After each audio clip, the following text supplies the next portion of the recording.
Hey everyone, welcome to Sin to the podcast. I'm your host Glenn Fisher and I'm with Atsy. How you going, bro? Good, my brother. I'm excited about this one, mate. I've been looking forward to chatting to you. You've got a hell of a backstory, bro, but it's not just your backstory, it's the stuff you're doing today, and you should be proud of that stuff, bro. No, I am, yeah. Thanks for having me, mate. I think one of the things that struck a chord with me when I first saw your story was there's this anomaly where people believe that every person that's involved in a club or is involved in crime, all those kind of things, drug addiction, is come from a bad childhood. Yeah. It's not your story, right? Not at all, mate. No, I come from a very good family, mate. Beautiful family. So where were you? What area did you grow up in? So I was originally at West Pymble. I was born in Green Oaks Hospital at Greenacre. Yeah, yep. And then we moved to West Pymble. Yeah. And then basically around kindergarten year 1, we moved out into the Hawkesbury area. Oh, Hawkesbury. Yeah. Right. So where's life started to take a different twist for you, Atsy? Yeah, so I guess you could say it definitely took a turn for me for the worse. So I was on a school camp. I was always a very gullible kid, like I was a victim of SA. Yeah. Now, when this happened, mate, I was still a kid. Like I wasn't developed. Yeah. I didn't even understand what had happened to me. Yeah. We were just discussing before, and like one of the big things is shame, but for me it was always embarrassment. Yeah. And and fear. You're scared of what, because it's a very violent situation that happens when it happens. It's sort of something that, no one should ever have to experience. Absolutely. And if you were speaking to a young fella out there now who's gone through that experience, what would the thing you would say to him? Yes, speak up. One of the biggest things that I do now, especially with my social media, is I talk to people about how they parent now. Yeah.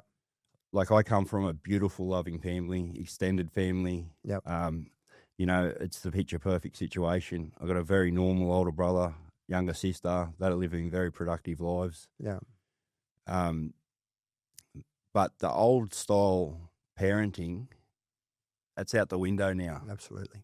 The new style of parenting has to be at some point you need to step away and you need to have a friendship with your child as well as being a parent. Yeah. I mean, kids aren't getting taught to put a hammer and nail in with a hammer now by a dad. It's happening online. Like everything they learn's online. Yeah.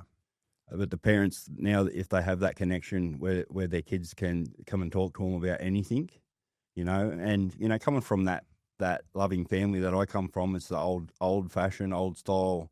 My dad's a very hard old man. Yeah, I hear. Yeah, my grandfathers, both of them, very hard old men. Loving mum, but it's just that connection that wasn't there at that time to be able to discuss this sort of thing. And you mentioned, the embarrassment, the shame that attaches to a child when these things happen. And then you're thinking like the people that we should trust or we should be speaking to, we're kind of afraid to, because back in those days, they're kind of like, well, what did you do? That kind of mentality. And I don't think they only know what they know, right? I mean, yeah. We know now to do better. But you said that's the catalyst for the change in you. Yeah. Can you tell me about that shift? Yeah, mate. So this left me with a massive identity crisis. Yeah. Right up until now. Yeah. I really started to discover who I was like much later. It was mainly when I was inside the correctional system. Yeah. But this led me to, always trying to be someone else. Like I never thought that I was worthy. I never thought I was good enough. Yeah. And I struggled to fit into any circle. I tried very hard. Like when I was in primary school, I had a best mate. We were very close. It was a very normal, like what normal children have, Yeah. We went to the same high school, just drifted. At that point, I didn't know who I was, Yeah. That need in us to fit in, to belong, is probably the reason you sought out a family of a different kind, right, in the clubs and stuff. Well, that's where it led to, yeah. So before that, though, it started with, because I couldn't fit in and I didn't connect, then it started with the fighting. Yeah. Always in fights. And, I never really liked fighting. For many years, I believed that I did. Yeah.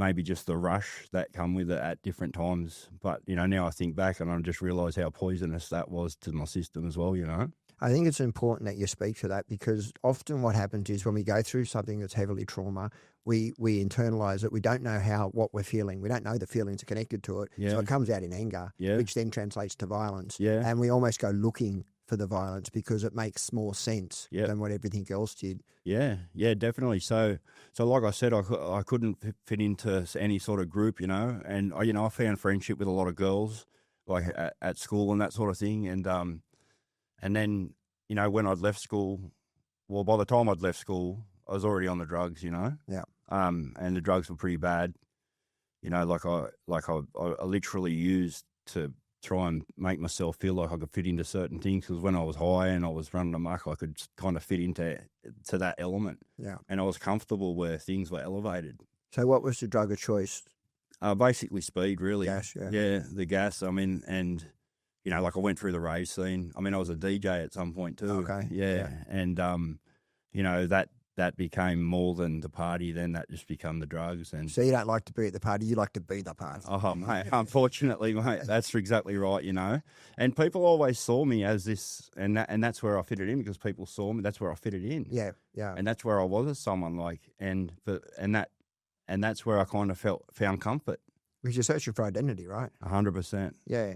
And so where does that lead you next? Like, so how does... Yeah, so I guess you could say then we'll talk about where I met my ex-wife, Yeah. She's the first person that ever really got me there. Yeah. And, like I've been through 2 clubs that spanned over 20 years. Yeah. Mate, I've honestly never met a bigger soldier than what she was, Yeah. Throughout that time, mate, she picked me up through different things. She was there for me through different things. And, she always just loved me for who I was. Well, our club or our members or our friends see us one way, but our partner sees us in our real, actually who we are. 100%. My biggest regret is not opening up to her about the things that had happened to me, for her to maybe understand why I was the way I was at different times. Yeah. We had a great relationship. We were together for over 25 years. I think we were married for 14. Yeah. Never one violent situation between us. We hardly ever argued. Yeah. If we went to argue or wanted to argue, she'd walk away. She don't want to argue, Yeah. And, but I managed to fuck that up too, but...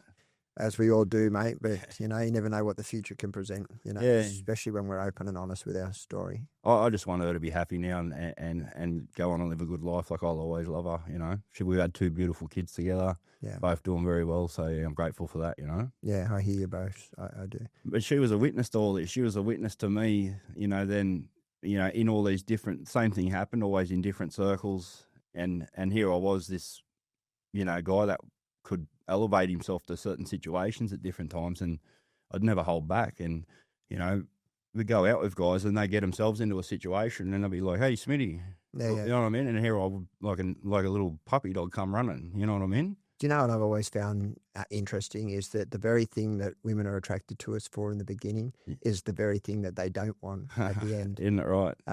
Because I relate to exactly everything you're saying, bro. Like I remember I thought this is who I need to present, and you present this certain way to try and fit in, and that's what I'm impressing the person I care about, right? Yeah.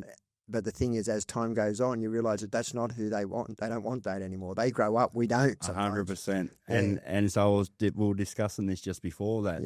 Yeah.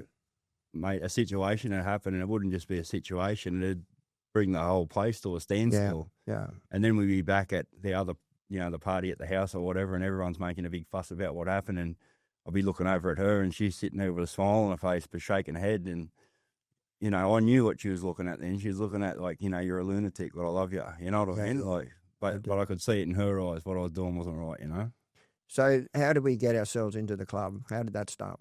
Yeah, so throughout all this time too, still not being able to find my spot. Yeah. Still struggling with identity, Yeah. Even right up until when I met, I'm not going to name her because it's not fair, but my ex-wife. Yeah. I struggled massively with intimacy, Yeah. But even with her, obviously we got kids, not on that level, but on the level of, where we'd lock eyes and I'd always have to pull out and it'd be like too close for me, Yeah. It was weird because I knew she got me and it didn't matter. She didn't judge me through anything. And as you could imagine, someone that's close to us, they're seeing a lot of stuff, Yeah, that's right. They're seeing stuff that other people aren't seeing. Yeah, that's right. They see the whole picture. Yeah, mate, yeah. Not pieces. Yeah, so, and so I had a passion for Harley Davidsons. So, like I told you, I was very, very heavily on the drugs, and at one point there, this was injecting when I was younger. Yeah. And this certain individual, he'd done 8 years for armed robberies. I always found, like, I always wanted to connect with the older boys that I thought were a lot, they were the go-to. Like, and this guy could handle himself, yeah. Yeah. He could definitely rise to the occasion more than many that I've ever met. Yeah. And, so he took me under his wing, and he had a Harley Davidson. And so we done a lot of training, and that's where weight started for me at a very young age. Yep. The boxing too. He loved the box. Yep. And he's very gifted, and it was great. And mate, I could have been good at anything in life. Yeah. Didn't matter what it was, mate. Yep. Yep. I always talk about, reaching for the wrong stars, always got to the star, but just reaching for the right ones at the right time, But anyway, so that passion for Harley Davidsons, we went for a ride one day after we were training. He took me for a ride. Yep. We're out the back of nowhere, and he just pulled over and he put me on the front. He's on the back. Yep. He's a monster of a lad too, big boy, Yeah, yeah. And that was my first ride on a Harley Davidson. Yeah, mate. And that was it. I was sold, And so how does it develop into becoming into a club? Yeah, so then I ended up getting my first bike. Like, I was still on my learners. Yep, yep. And so I still remember Dad saying, you're not to ride that until you get your Piece. and then, your black chair. And then, so they're out and I'm out in the street riding then. And there was already a connection with Lone Wolf just through the property over the road, and a little young girlfriend I used to chase around when we were very young, Yeah. Anyway, so I used to ride over to the Dural Clubhouse, where the old school boys were, and I used to get the old mechanic there. That was her uncle. Yeah, right. And he used to tinker on my bike, Okay. And then, that connection was formed, and it wasn't till much later, but I had that connection there. But it wasn't until a few years later that I ended up, becoming a nominee at Mount Druitt. Okay. And that, thinking back now, I can still remember the night that I literally come on board. Okay. And it was pretty full on because the club was in a situation with another club, a worldwide club. Yeah, yeah. A very, very dangerous situation, Yeah. I was read the rules, and I'm out the front and I'm holding on to a few things, standing at the gate, knowing that anything could happen at that point in time. And I'm like, well, shit just got real. Yeah. Mate, I'm thinking, what have I just done? Yeah. But we're human beings. Like, I just adapted to it in no time, and before I was in my element, that's where I felt I belonged. So it's interesting you had two conflicting thoughts processes going on as you joined. One is like, fuck, what have I done? I'm signed on now. But the other part's that excitement, right, of where this could end up. But this is because I come from that beautiful, loving family. Yeah. Because I knew that this was not accepted into my family. Like, yeah, my family just accepted me. Yeah. Up until, like, my mum only knows now about what's happened with me. Yeah. But for years I was like, what have we done wrong? And I'm grateful now that she knows it wasn't anything that she did wrong. They couldn't have given me any more. They couldn't have given me any more opportunities than they gave me in life. Do you think if you had spoken to your family about the CSA back when, that might have changed anything? It's hard to say because, we're talking about old-fashioned people here. Yeah. And I just don't know where it would have gone. I just don't know if it would have, I don't know if it would have been, like, I still have this thing, like, one of the biggest things that you're concerned about is anyone going to believe you? Yeah, that's right. Absolutely. And I still have that worry that if I had have spoken about it then, like, it just wouldn't have been believed. And what are the consequences of speaking up? Do they pursue it further? Do I have to go to court? Like, there's a whole thing that goes on in our head, right? And that's scary because you don't want anything, you don't want to come back, and you definitely don't want, like, still to this day, I can still visualize this person. Yeah. Not so much the face, but I know the clothes. Yeah, I hear you. And it's and you don't want that back in your life. You know what I mean? So that the thought of that also scares you as well. But then you also worry too that everyone else is going to hear about it, and you still worry about whether they're going to believe you and if you're going to be judged. And I already felt as though I didn't fit in. I remember the bike clubs as a kid, in the 70s and 80s, and old school kind of men, family people working, that kind of stuff. Yeah. But I watched it evolve through the 80s, specifically early 90s, into something different. Yeah. How was that for you? Yeah. So, I had this my passion for clubs and that come very early, and I've seen the same thing that you've seen. You probably have more of an inside perspective from where you were at that point in time. Yeah. I was still in a sheltered environment in a sense. Yeah. The guy that I told you about that trained me and got me off the drugs, and mate, he was heavily wanted by clubs, and he just used to terrorise them on his own. Yeah, right. Like he was just a menace, and I'm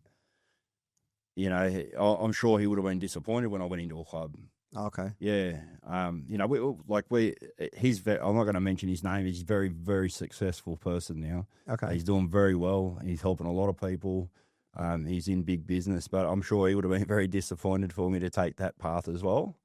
But, I guess it's, where were we at again, mate? Well, we're talking about you lost me now. The joining the club. Let me just think what we're talking about, so we can cut this out. Yeah, I knew that. Yeah. I don't know. Let's just move to the next section of it. What I want to talk about is where the violence started to grow. I know where we're at. I did too. Got it at the same time, bro. I'm good. Yeah. So you had the inside perspective a lot more than what I did because I come from more of a sheltered background with it all. Yeah. But I did know about it through my mate that, he was heavily wanted to be in these clubs and, he was just a menace to him and he didn't get involved. So he would have been disappointed with me. But what I had thought what a club was then, there was still very much that part of it when I first became part of it.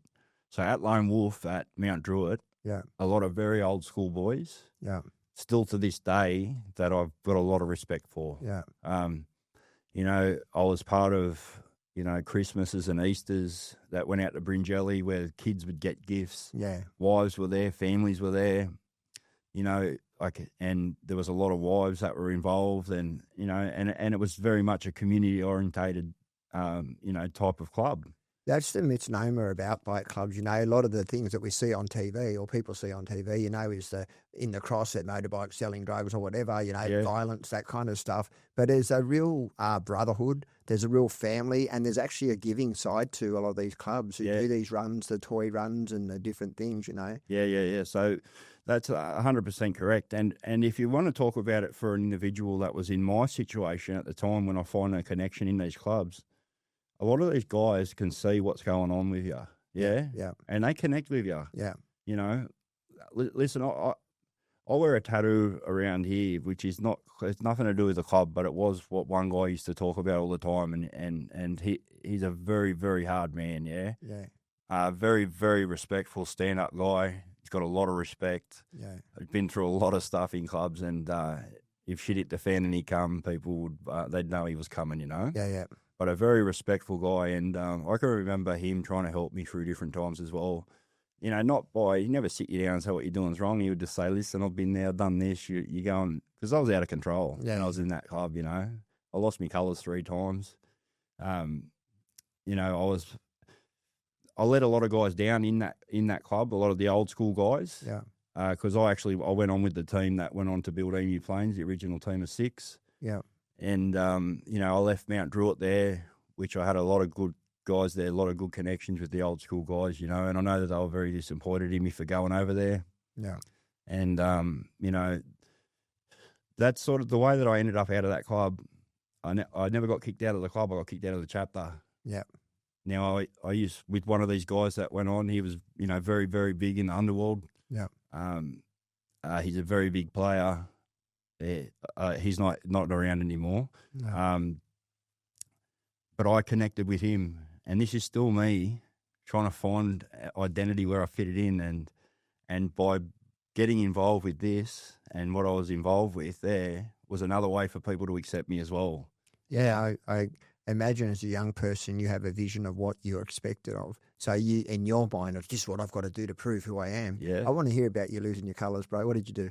Oh, mate, well, one of the biggest ones that I'd lose them for was fighting. Yeah. So Lone Wolf were very big on you don't fight in pubs and clubs. Yeah, okay. That was a big thing. Yeah. Mate, I was just a menace. But the funny thing is, certain people will use it to their advantage. Yeah. I can remember once going on a run and we're at Oberon. Okay. And we got into an all-in brawl out there with the football team. Oh. Right? And at that point then, it's all right. We'll use this guy here,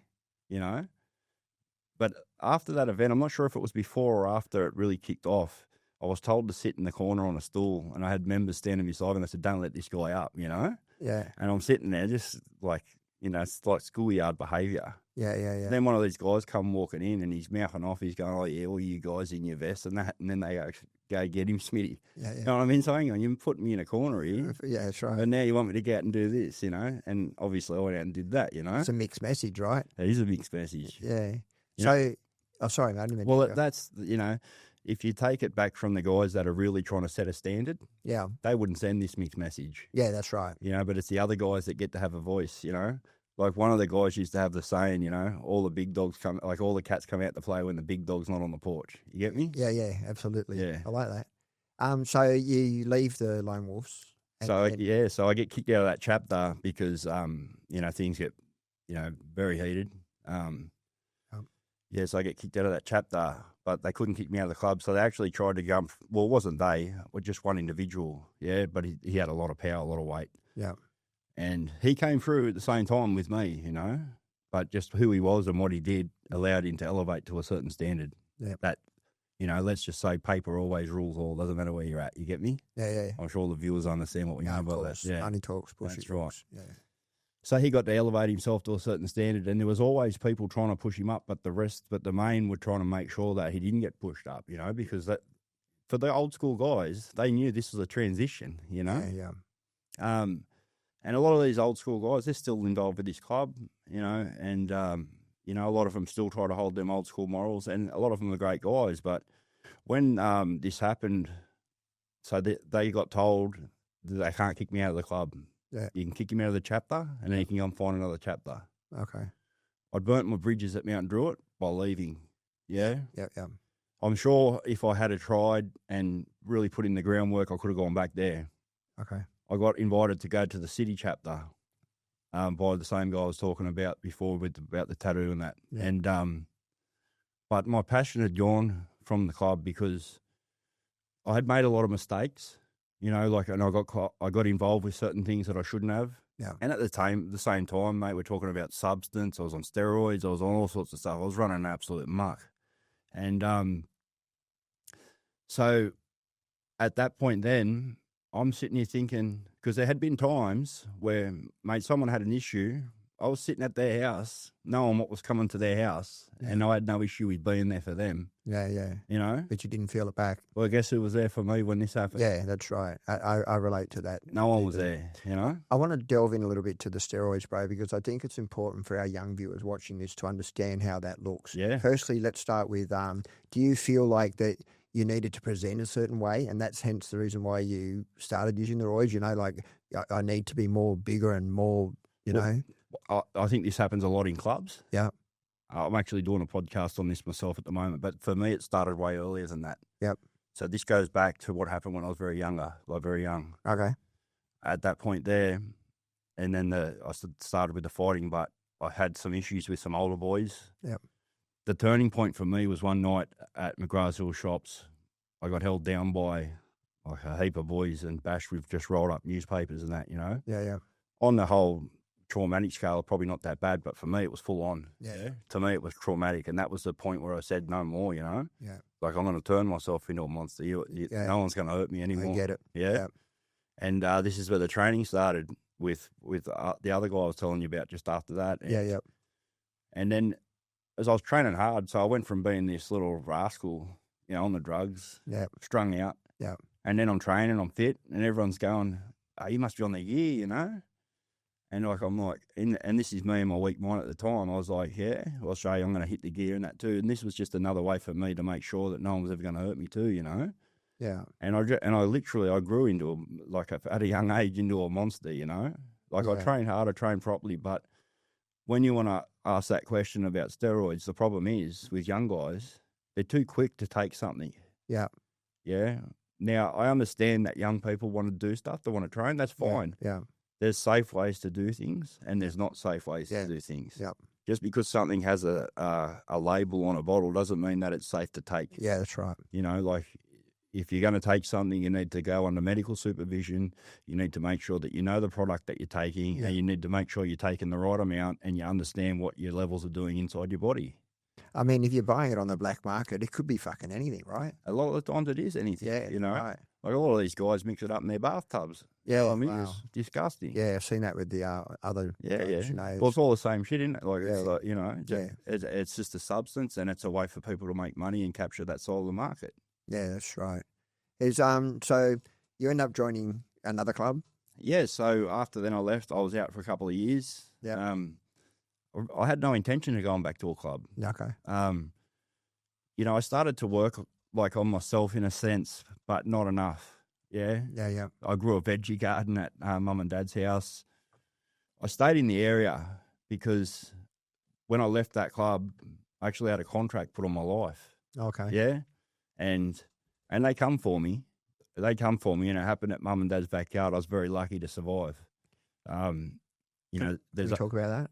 Well, we can. I'm not going to mention any names. I don't want to bring other people. But yeah, so basically this situation that I had with this individual, you know, he's not like there is other guys, you know, from clubs in the underworld that did fall to his, I could say, paper. Yeah, right. And yeah, so one night I'd come home. I already knew the threat was there. Yeah. I'd sent messages back saying no scare tactics. I'm already scared. Yeah. And I was scared, but I also sent a message back saying I'm not going anywhere. I'm right here. No one touches my family. Yeah. Yeah. As I'm here, you want me, you come get me. Leave my family alone, you know? Yeah. The thing was, there wasn't an issue with the club. This is what I mean. This is why I still have a lot of respect for that club. Yeah. The club never took the club never took sides with this whole situation. Okay.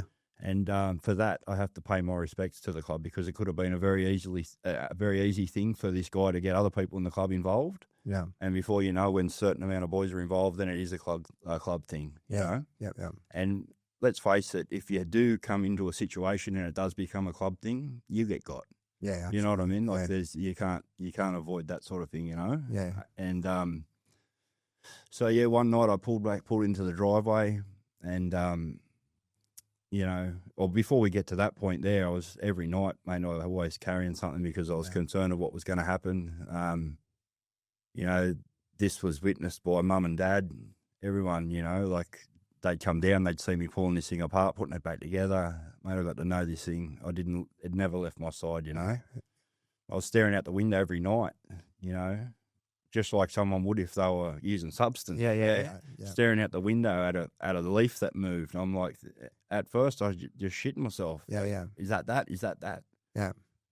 But it just forms an illness. Yeah, that's right. In the end, I'm staring out the window and I'm like going, I hope it's tonight, you know? Yeah. You become sick. You flip the script, right? And it's not, and it's not like people said, because you want it over with, but it's not. It's because you just get to that point, you become normalised with what's happening, you know? And I think this is what happens with a lot of these young guys that are getting involved with some of this stuff now, you know? It's becoming normalised for them to go and pick these things up and go and use them and then, you know? It's quite sad when I see this stuff, Atsy. I see these young people out there and you remember being young. I remember being young and how badly I just wanted to belong.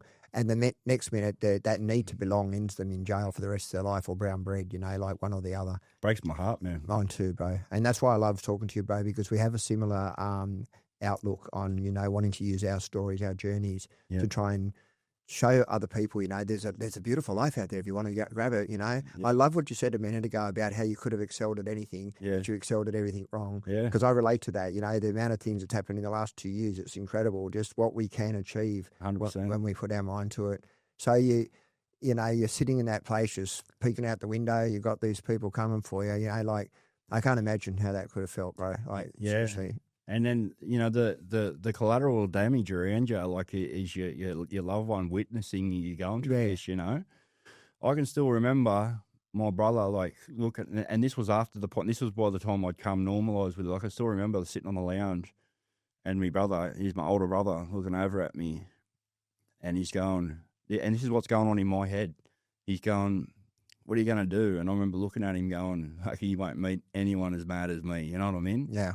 And at that point, mate, I was dangerous because I was like, things had gone, like everything had signed off. I'd forgotten that I had so much to live for with, you know, my wife, my children, my family, and all these things that all become about me and this situation. It was like, it was selfish as well as like poison.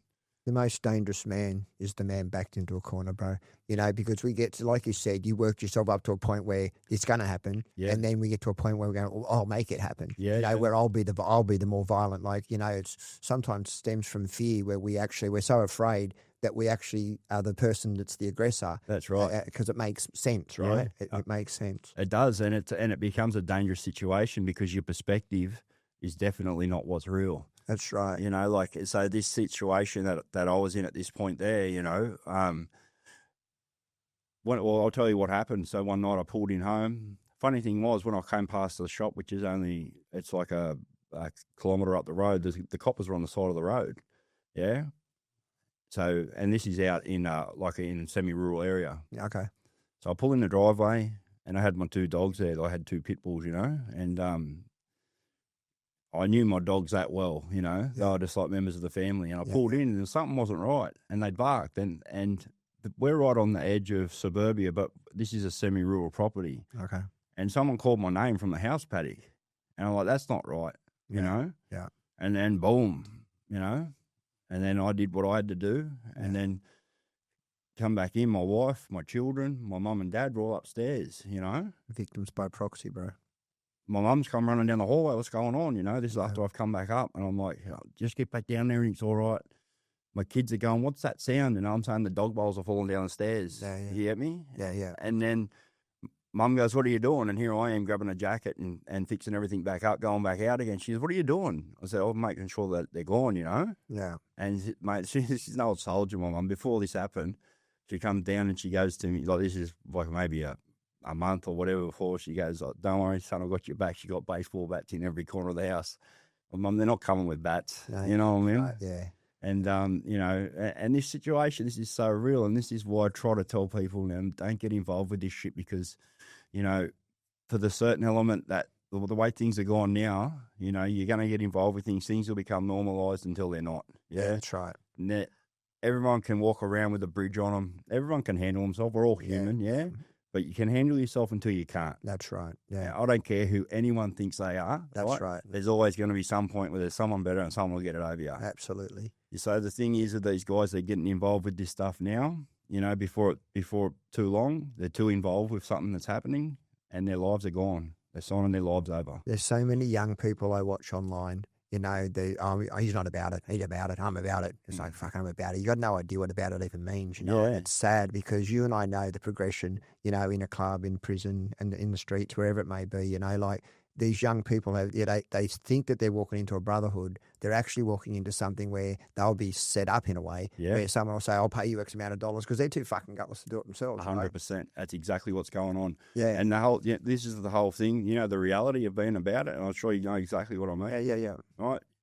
Everyone wants to be about it until you're really in it and you're really about it. That's right. And then no one wants to be about it because I'm telling you that situation's very different from the one you're looking at thinking, I want to be about it. Yeah, that's right. Yeah. I mean, I've never been about it. I've always been involved around what's about it, if that makes sense. But I've never really, my story's a little different, I guess. But I get it. I've seen it firsthand and I've watched so many young people who spruik, get into something and then they're in deeper than they can go. I've seen people unalive because of it, bro. Yeah. I've seen a biker, I would not say his name, but he actually went down to Sydney and took a few people out because he was wanted by a club. Yeah. It's like he just lost the plot. And I imagine that happens with a lot of men, This is exactly how it happens, mate, because you get once you think something's happening, right, there's a certain amount of paranoia that comes along with it. Yeah, absolutely. And what happens with that is you're always trying to cross your T's and dot your I's, but you're not sure where they lie. Yeah, that's right. You don't know who you can trust. You don't know who's with you, who's against you. That's right. And all of a sudden it just becomes all about you. That's what I talk about. It also becoming selfish as well, when your loved ones are around and that sort of thing, because you're too much focus on a situation, And your best mate yesterday is your mate that's coming for you tomorrow. Exactly right. And that's how it rolls, and it's right. like, especially when paper's involved. Yeah, that's right. Money talks, and that's the thing, and that's what it's all. That's the catalyst for what all this is about, right? Yeah, it's generally about money, and I mean, when these clubs started out, and I mean, I'm not speaking from experience, I'm speaking from observations, but I saw a lot of it when I was a kid. Yeah. They were all about brotherhood, family, unity, you know, someone to belong. Yeah. And somewhere along the way, it kind of got lost, Yeah. and it's got worse and worse now as it goes on to the different. Well, yeah, 100% right. Now, there always still a certain element of it, yeah. Yeah, But it's not something that's available for most people, yeah. So even like what I joined was a brotherhood, yeah, and it was tight. It was very tight. Yeah. And now when I left and I went to Emu Plains, I become a part of something that wasn't that. Yeah. Yeah. You know, there were still a couple of really good guys that were there that were part of that were good brothers. Yeah. But I left the chapter and a bunch of guys that actually did try to help mold me into being a respectable club member. You moved to another club now. You Yeah. actually don't just move there. You go through to run the shit, right? How's that roll? Yeah. So a couple of years out, and then, you know, one of my close mates that I had from childhood, he's out of the club too now, but he's not doing too well at the moment. So a shout out to him. He knows who he is. I hope he's doing all right. He was in the club. He sent me a photo with a picture of him in a set of colours. I'm like, what the fuck? What are you doing, man? Yeah. You know? Yeah. And he goes, well, I've got a set here for you, you know? And I'm like, nah, mate. Yeah. And it wasn't until like 12 months later, and I don't even know how it come about, but I ended up going and I came in as a vice president. Okay. And, so then, you know, I was part of that chapter, which was in Windsor. And, you know, we run a bit of a muck there. We grew that one. And then I went up to Port Macquarie to start my own chapter. Okay. And so I became a president of that chapter. And then, that chapter started to build. And then, Bandito's territory. yeah. I sort of turned that area on its head. Oh, is that Created right? a few situations there, yeah. So anyone from Port Macquarie, they'll remember that pretty well. Yeah. You know, I guess you could say I wasn't very well accepted by these guys, but I don't think they understood, you know, what I was willing to do at that point when I was going there, you know. I went there with authority and I was doing what I was doing and, created a bit of noise. Anyway, built that chapter up there and you know, we used to get away with so much with the police and that, you know, like, but then Raptor, they come up there, you know, and I guess the guys up there can probably thank me for that too, you know what I mean? Fucked up everyone's game. Oh, mate, you know, I didn't know what. I'll tell you now, I thought I owned the show, mate, until they turned up.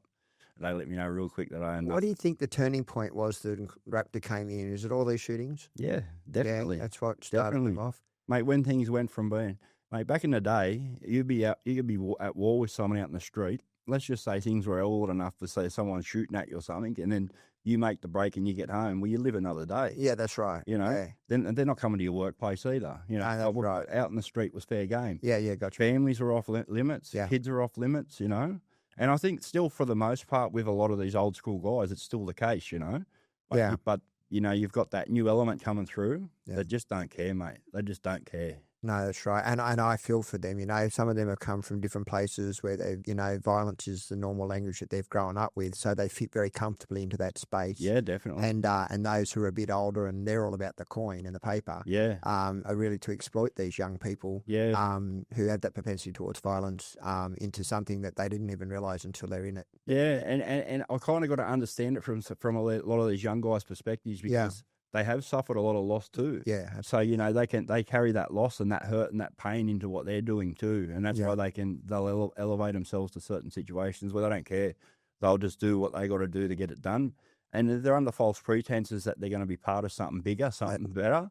Yeah. And they think that there's a better future ahead of them, you know. But what they don't realise is they're just being used. They're just going to get spat out the back end for someone to meet their own agenda. That's right. They see the picture, you know, that I'll belong to a family, I'll have a bike, I'll have a lot of money and a flash house and flash everything else. Yeah. And they don't understand that that's not quite how it looks. No. It's only a very small handful that comes true. Right. Well, that's right. So the big reality for the most part, you know, riding around with a flash bike, the gold on, all that, you know, but the rent's 3 months late. Yeah. You get me? Like, there's a big reality to what's going on out there, you know? Yeah, absolutely. So where's it all turned to shit, bro? Because you end up, you know, in the system. Yeah, so then, you know, there was a bit of a shuffle I went through. I became a state president. Then I got given the national job in 2017. So I ended up going to jail in 2018. 2017, the club branched out into several countries. We formed a world team. I became part of that world team. Okay. You know, the guys at the top, listen, I've got a lot of respect for these guys. I just couldn't be part of this anymore, right? Yeah. Now, the big turning point for me wasn't so much, when I faced my trauma, which we'll get into in a second, but the big turning point for me was a little bit later in my jail where I was seeing a lot of these postcode gangs and these young kids coming into the system, yeah? Yeah. And at that point then, because I'd taken a step back and looked at myself, I saw things in a different light. Yeah. So in 2018, I was arrested, and at that point, mate, there was nothing I wouldn't do for the club. Yeah. I was out of control. Yeah. I was quite for a lot of my close friends. They can see this. They knew this. My life was only going to end one or two ways. Yeah. And and this is what goes. This is a thing. This is why we're creatures of habit, and we just adapt to our environments. Yeah. So if people are going to get involved with certain things, they are going to adapt to it, or they're going to fold. Yeah. Yeah. So it's only going to look one way or the other, and hopefully you fold, because that means you won't be going through all the bullshit trying to go through. Yeah. But yeah, so 2018, I was arrested. A lot of my charges were for, they were violence, drugs, but a lot of it was for me, ordering certain things to happen, GBHs or? Yeah, GBH with intent was one of the big ones. Yeah. It was a situation that happened with an individual that was, he was involved with another club. Okay. And he was running his mouth trying to cause conflict between the clubs. And I spoke to this other club. I said, you go and sort this shit out. And then at that point they didn't. And I'm like, well, this is how you do it. We'll do it. Big note, like a big hero. Yeah. And then, the rest is history. So, I'm grateful that all this has happened, not to that individual. I can't take that back. I can't take anything back that I've done, Yeah. But I'm grateful that now, where I'm sitting now, all this has happened, because I can help so many other people avoid making these mistakes that I did. Absolutely, and we'll get to that. The important part of your story, bro, is who you are now. Yeah. But in order for us to,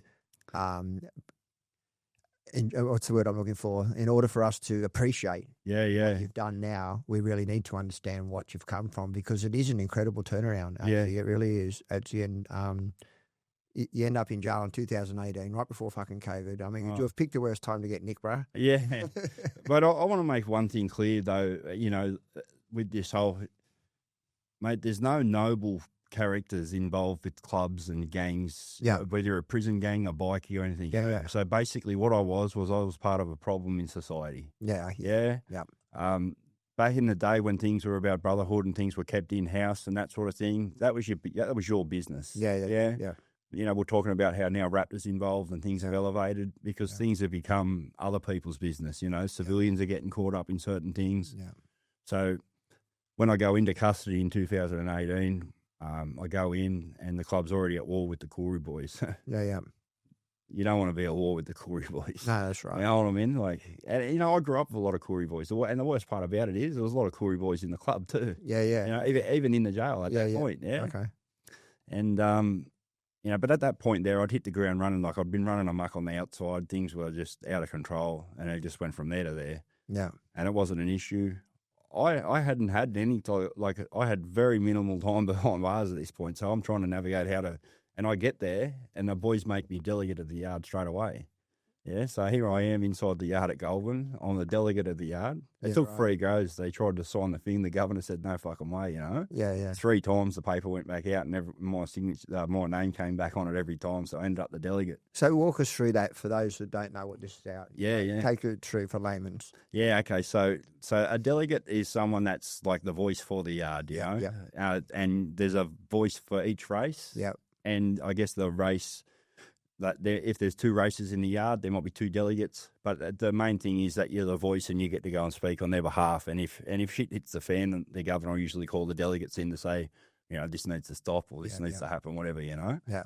Like I said, I had little jail experience. So I knew how to handle myself out in the street. I'd done that for years, even though I come from a good environment.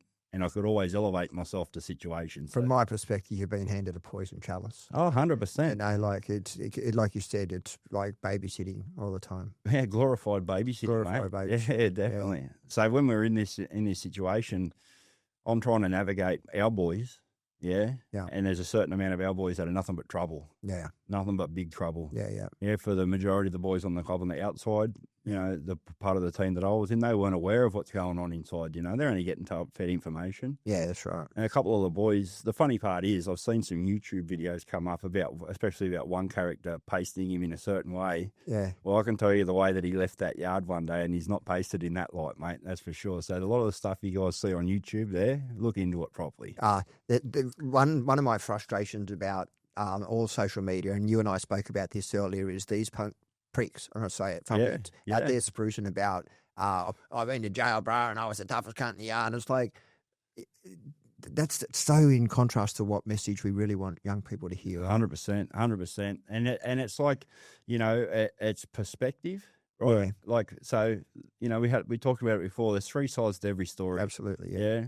I mean, I could tell war stories till the day comes home, but what's it going to do for anyone? No, that's right. And then it's only going to be my perspective of a story. Yeah, that's right. Someone else has got a different perspective. So there's two sides, and then there's the truth. Yeah, that's right. You get me? So what we see is what we see. That's our perspective of something, And, when you tell a certain story, you're not going to tell it in a way that you're going to paint yourself in a bad picture. No, that's right. So if you've got young people that hear these things and they think, well, I'm going to one-up this, Well, that's what you see. They're always the good guy. They're always the tough guy. They're always the, and it's like, come on, bro, like I did jail, I saw it, and every tough guy can be the victim, I can tell you right now. I've seen it myself. Yeah, bro. when you're at the head of the table and you've got all the boys there running with you, of course you're the tough guy. Yeah, that's right. When if you walk into a yard and you're not on that side, you all of a sudden you're not. This is where you see a lot of guys that walk into a yard and they'll go up and someone real quick. Yeah. So they get segro. So that they don't get caught up in the whole yard thing, because if they get attacked by the mob in there,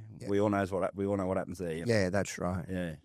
There's so you end up at Goldman Max, right? Supermax. Yeah. So trying to negotiate and sort this drama out with the Couries. Yeah. Yeah. I start finding out what's happening, and it's one of our boys that's caused a lot of trouble. Yeah. Yeah. And these Corey boys, man. Listen, I give credit where credit's due, mate. Some of these guys, they're soldiers, mate. There's some soldiers, especially these boys. Especially the one that had at one point that I was, going to have it out with. Yeah. I'm grateful it didn't happen, because I don't know how that would have panned out. But yeah, at the end of the day, these boys were standing up for what they believed. They were standing up for a young Corey lad. Yeah. And I wasn't aware of this until later on in the picture. But once all this fizzled out, I did what I had to do to sort it out, and it was something on our side, and this landed me in the Supermax Centre. I saw a lot of respect amongst the Couriers in prison to older inmates, and they listen. They they call the shots, and to look at them, they don't look like anything really, but they are. They carry themselves with quite authority. Yeah. I played a lot of touch in prison, so I spent most of the time around the Couriers because that's all I ever did was play touch footy and sport. Yeah. But it's the jail's changed now from when I was in there. Everyone could run solo now. Everyone's aligned to something now, right? And they are, mate. And I noticed with the Corey boys too. They're all separating themselves into their own individual groups too, which I think's a bit sad, because these guys all look out for each other. And I can tell you now, like I said before, I give credit where credit's due. Some of these trumps that I was dealing with in this situation, these are respectful stand-up guys, very dangerous individuals. Yeah. But still respectful gentlemen. Like a conversation that I had to have with one of them was when a situation was just chaos, and I had to tell our boys to go away. He told his to go away, and we had a conversation like gentlemen. We're talking about going and having it out with each other, but we're speaking to each other like gentlemen. Yeah. And he was a gentleman, and that's how we spoke to each other, and that's how it was going to take place, And I have to respect that, because he was willing to stand up for what he believed in, and the same with me. The only thing was, at the time, I didn't understand at that point what was going on, because I can tell you now, right or wrong, I'll always choose right. Yeah. You know what I mean? I'm not like, if something's not right on our side, I'll pull it up and I'll pull our guys up for it if that's the case, It's easier to fight in a fight when you're right. Yeah, 100%. I find anyway. But when you're in the wrong, it's just different. Different energy, right? It comes with the fighting for the right, especially if it's for someone else who's been pushed around, bullied or whatever. Yeah, I've always found I find something extra. Yeah. I'm saying we all do. Yeah. I'll tell you about one guy. And I'll name him too, because he's a stand-up guy, and he saw that I was trying to do the right thing in there. So and he's got a big name in jail. Like, his name's Matt Massey. Yeah. Now this guy, at one point there was another lad that come under fire in a situation, and it was sort of going to be us against them. And he came up and spoke to me when I was having a shower in the shower block, and he come up and he just said, "You got a real deep voice, you know, hey, brother boy." He comes up, you know, stand up guy, you know, and he's come up and he just sort of said to me, he said, "Listen, you know, I can't leave old mate with it, and that, you know, if we go at it, you know, it's going to be you or me," and that. And I'm like saying to him straight up with all our boys and that, they're going, so you're going to jump on that side of the thing, like.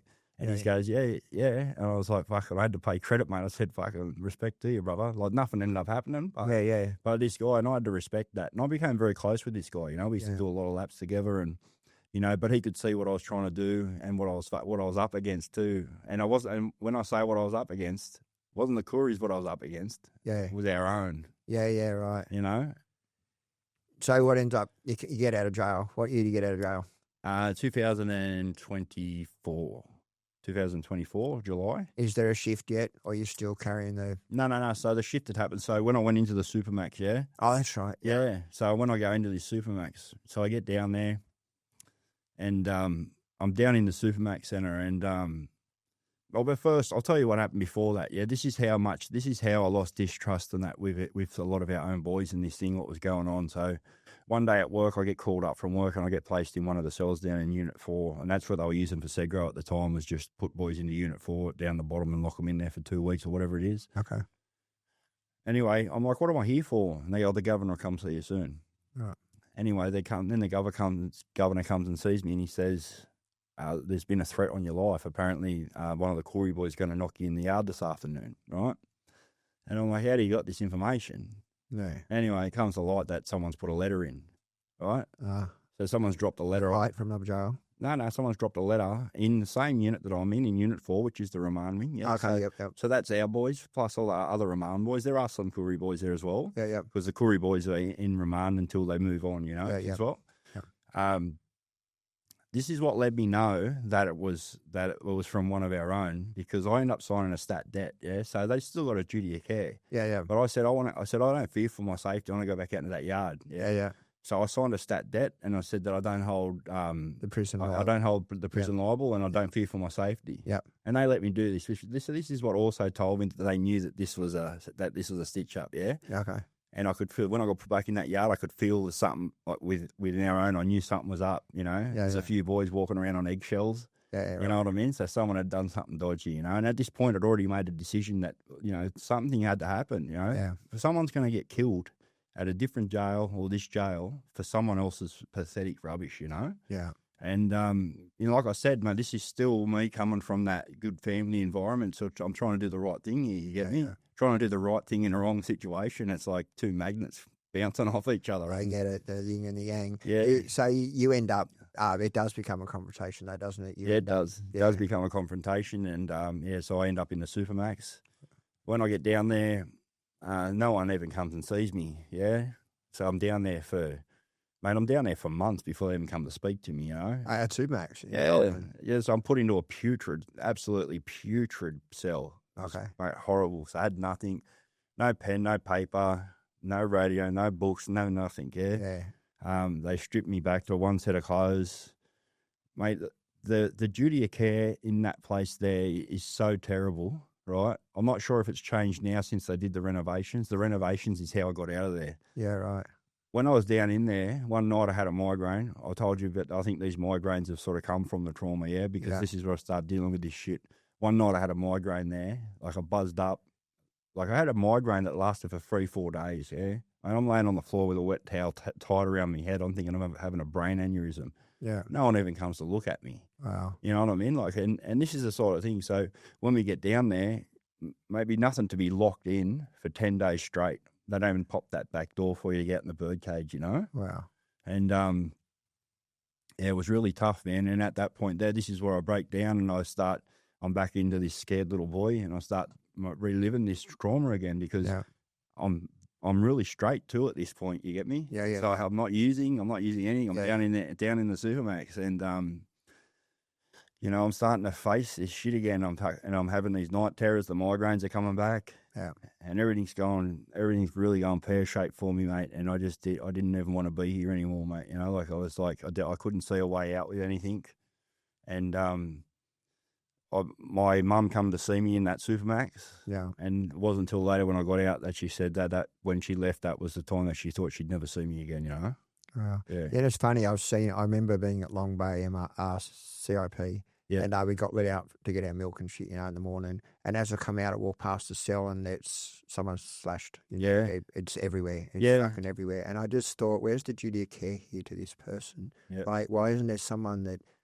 There's no checks and balances, it's just fucking, it's another world, bro. Yeah, 100%. And mate, there was blood on the basin from a guy that done himself in before it too, you know? Yeah. It's just putrid. But it's interesting you talked about the feeling of wanting to out yourself because, in prison, that's actually a big deal. Yeah. If you do that, people call you a weak cunt or, Yeah. it's like they put you in a dry cell. There's a whole fucking thing around it, and Yeah.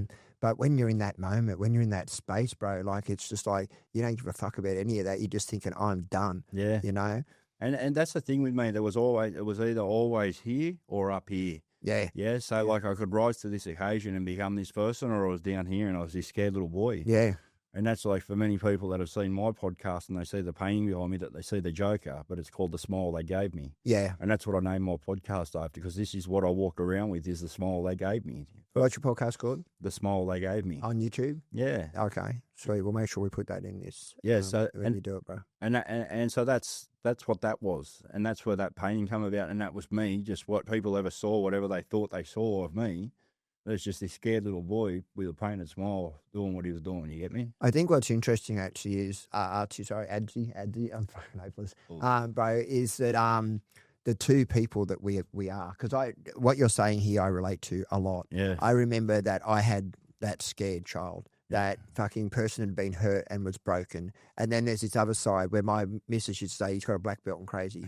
And it's like, and it's like people don't realise the length that some people go to and they don't expect it. Like, I mean, maybe from you, they knew you better. But from me, I was always a calm, happy. Yeah. And then there was like fury. And it was like, whatever it took. Yeah. And, but I think that comes from the brokenness, right? 100% it does. I think that comes from the fear. Yeah, and it becomes scary too, because you can all of a sudden, I could, for years when I was on substance and that, there's just like I had the only feeling that I get was anger or aggression or a heightened excitement where I could just run amok and elevate to whatever level, But always, whenever I was in a really vulnerable situation, if something happened, I could walk in and look at myself in the bathroom, and if something nearly come to a tear in my eye where I felt like this scared little boy, I could all of a sudden go, that's it. Yeah. And I could flip the switch like that, Yeah. And that's a dangerous thing because that's, that stuff needs to be dealt with, because people shouldn't be experiencing that, No, I get it. Untreated trauma can present in many ways, and I think that what you're saying there exhibits that. It shows that we get to that point of like the fury builds in. We're just like, well, fuck you, and we're prepared to go to any length. It's the what people. I don't think that people understand that the length some people are prepared to go. Yeah, it's and. Yeah, you and I have seen it firsthand, especially in the prison system where there's nowhere to go, right? I mean, on the outside, you have an argument with someone, you just fuck off, bro, and you go off. 100%. In prison, you just fuck off, bro, and then you get out of your cell the next day and bro's there and bro's there again and again, So that's right, you can't run from that. 100%. You got to front that shit. You wanted to talk about something else. What was that? Well, just so basically, I'll tell you how I got out of the Supermax, yeah? So, okay. So it was around 3 months. I had the governor of Supermax at the point, Paulson. He come down and he just mocked me. He just stood in the doorway and he just said, he goes, well, apparently you're a pretty bad dude, and accused me of a lot of stuff from up in the yards, and that just wasn't even true. Yeah. And we don't talk to the officers to tell them what's going on. I can't turn around and say, nah, this is what I was doing. You get me? So it's just like, that was the picture that was painted. And he said, you're going to do your time in Supermax. And at the time I'm thinking, wow, this is where I'm stuck with nothing, literally nothing, And, anyway, they had just finished building the MPU at Goulburn, which housed 40 beds. Yeah. I think at that point there was about 60 of us in the Supermax. So the boys that were in on, and that sort of thing, they wanted to keep them there, not so they wouldn't leave the centre. Yeah, yeah. And the rest of us got sent around the state. Yeah. And I ended up at Macquarie Correctional Centre. Okay. And I was the first gang member to go to this jail. Okay. So this jail was this is one of the big things I want to talk about with rehabilitation and people given the opportunity to to do their time, maybe Constructively. Yeah. maybe do education work, give back at the same point, you know. Yeah. So when I'm at this jail here, I'm just in the Segro, and the governor, Brad Peebles at the time, he came down and seen me, and he said to me, he said, "Don't get yourself comfortable, mate. You're going back to the Supermax." Yeah. I said, "Yeah, whatever, on you, you know." Yeah. Anyway, they kept coming down like as they do the rounds. After a couple of weeks, he comes down and he goes to me, and I thought he was mocking me too. I never had any good interactions with officers before this point. Yeah. And these are good guys, right? Yeah, yeah. So he comes down and he goes, "Mate, we do things a bit different here." He goes, "This jail," he goes, "Do you know much about this jail?" I'm like, "No, not really."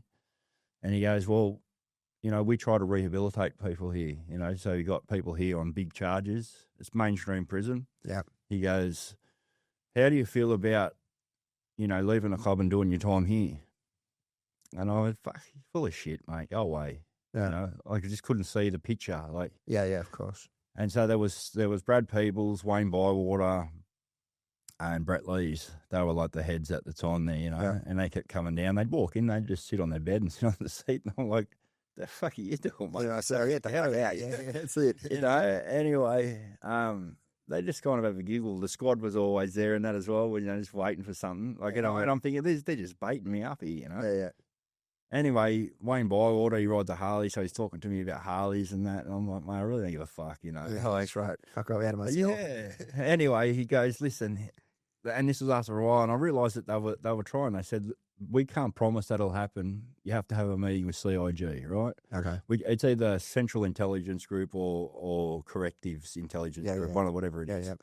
I'd already had interactions with them. You know what I mean? They'd already come and seen me, and they already come. At one point they came to see me when I had left there at Silverwater to tell me I'm going back to the Supermax. Okay. I'm like, whatever. Like, why'd you move me here if you put me back there? Anyway, then I end up on the truck out to Macquarie. So I have this meeting with CIG, and they say, "Listen, you're full of shit. We know you're not leaving the club." Yeah.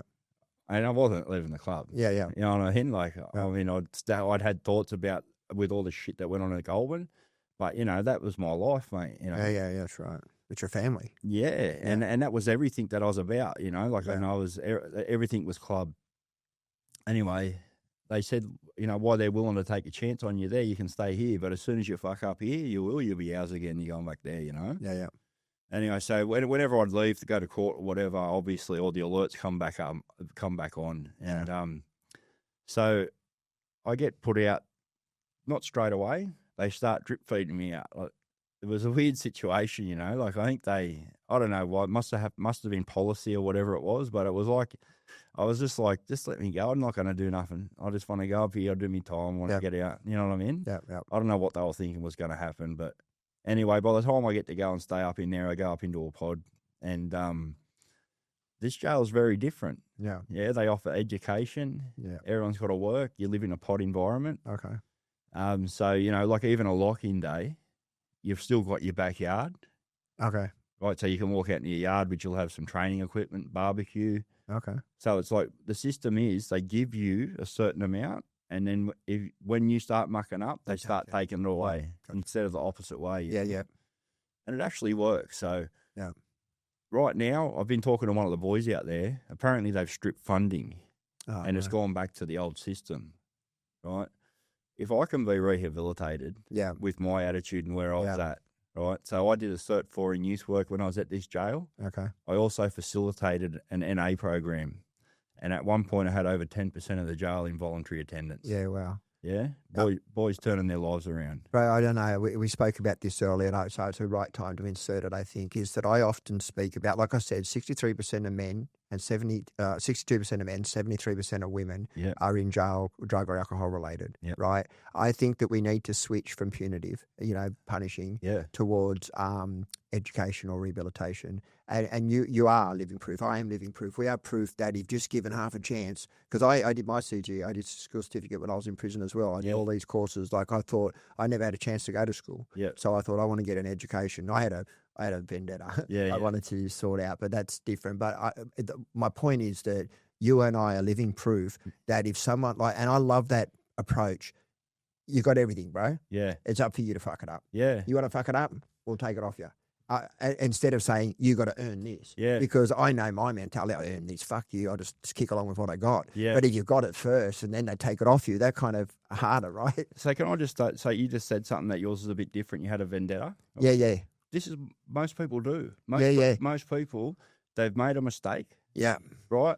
And given an opportunity to rehabilitate, get their lives back together, get their family back and become a productive member of the community, most people will do it. Yeah, that's right. But they have to be given the opportunity. Yeah, that's right. So since I've been out, I've given a speech on National Corrections Day to community corrections. Okay.